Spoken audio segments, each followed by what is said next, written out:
Hello, welcome once again. We are on the second video. As we rightly said, the first one was all tutorial. This is also another tutorial, but we just want to dive into so many things before we start doing the whole practical work of it itself. The last video we spoke about what millinery is. We also spoke about a brief history about millinery, how it evolved, what is going on, and how it has come so far. Now we are about talking about the different types of millinery, and this is where I'm very much particular about, because we kind of overlap, or let me put it, we kind of always interchange the names. So many people, and it's not their fault anyway, they actually do not know the difference between which and then which. As you can see me, I'm in my beautiful what do you call it, hat, and it is blue vintage, as you can see it. So what actually are the types of millinery? Well, the type of millinery, we have the fascinator, which is a very common and very popular one for that matter. Aside from that, we also have the hatinator.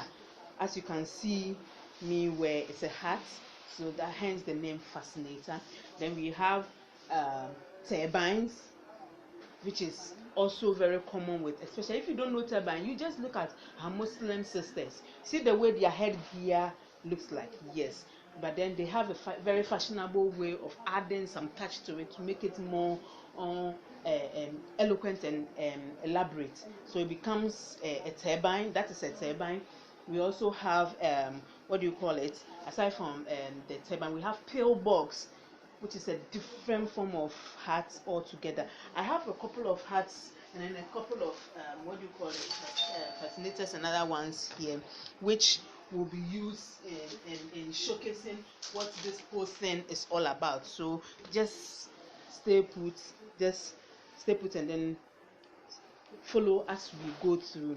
So this form of what do you call it, this different types of millinery, as I said, fascinator. What makes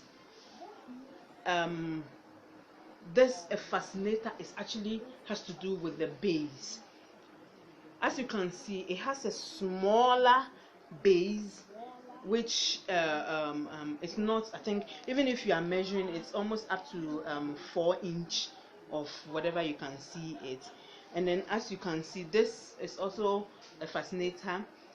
And for you to identify a fascinator from any other type of millinery, you check the base, right? If you check the base and you check the size of the whole thing, it makes you know which one is a fascinator, which one is a hatinator, which one is a pillbox. As I said, a fascinator has a smaller base, and it actually doesn't, it has a smaller base, it actually doesn't have a crown. What we talk about when we say crown, it has to do with the top part of a hat. As you can see, this is the crown of the hat, and then this is the base of the hat. So that makes this one a hat. Every hat has a crown and then a base attached to it. So without a crown having when you see a millinery which does not have a crown and doesn't have a base, it doesn't qualify to be a fascinator. And aside that, the base should be more than 4 centimeters off whatever if you measure, it should be more than 4 centimeters. As you can see, this, when you are to measure from here to here, it is actually more than 4 centimeters. It is more or less let's take good, it's more or less like, again, 15, it's actually 15 what do you call it, 15 inches, right? So it's more than a fascinator. Doesn't qualify to be a fascinator. This is actually qualified to be a hat. We have other ones too. This is a typical example of a pillbox because it is structured in the way it has cotton, it has other fabric which are laid on it to give you a nice shape.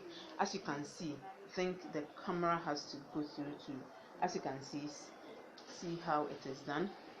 Yes, so this goes to show that this cannot qualify to be a fascinator, neither can it qualify to be a hatinator. This is a pale because it is structured in a way that it looks more of a box form, or more of a structured thing that you can actually hold on to. So it has a shape, right? It has a whole regular shape on its own that makes it a pillbox. Another one too is this is also can qualify as a pillbox fascinator, because the reason why we call it pillbox fascinator because it is molded, right? And it is molded in such a way that it has a definite shape, as you can see. Then it has been embellished very, very nicely. We have this one also. As you can see, we have a couple of them here. This is actually another form of, this is a hat. It has what do you call it, a base, and then it has a brim as well. So this qualifies to be a hat. So please, when you go to town and then you get to see a fascinator, which obviously is the most commonest thing you can ever see on our social media, fascinator everywhere, and then people get to confuse a hat with a fascinator. So now when you see a fascinator, you can give a different, you can actually have a different, you can be able to know the difference between a fascinator, a hatinator, and then a pillbox. Aside from that, we also have other forms. With hats, we have different forms of hat. We have a balloon hat, we have a Spencer hat, we have the block type of hat, we have the straw type of hat. So depending on how it's molded and it's make it actually get to give you the name it is. So just as you see here, don't go seeing a fascinator and calling it a hatinator. Don't go seeing a hatinator and calling it a fascinator.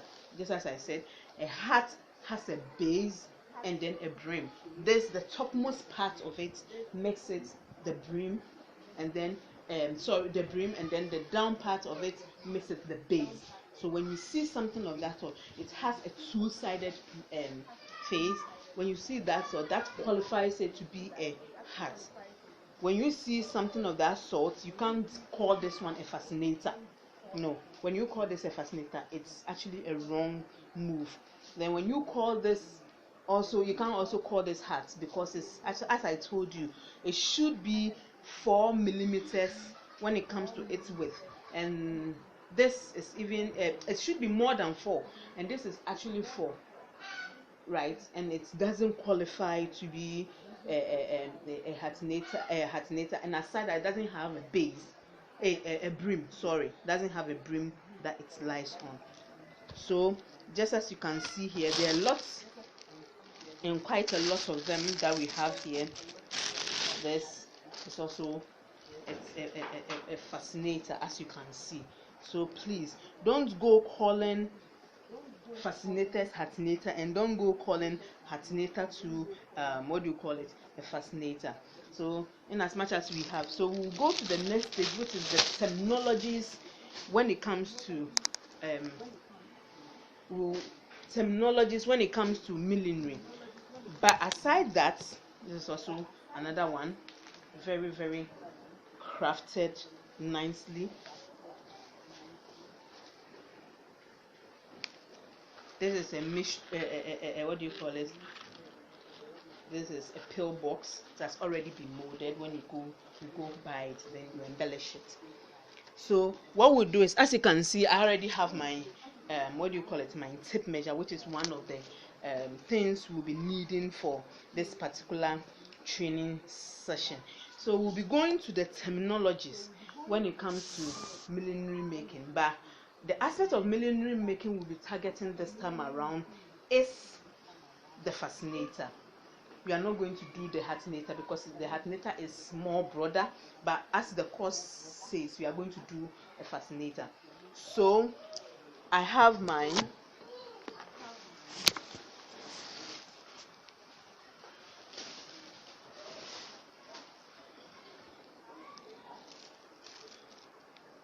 I have my materials here that we'll be using for this particular what do you call it, session. So we'll be definitely diving into the aspect of the terminology. So whilst we are doing it, the terms will be coming out gradually. So please don't go anywhere, just stay where you are. We are definitely going to make this kind of journey very enjoyable.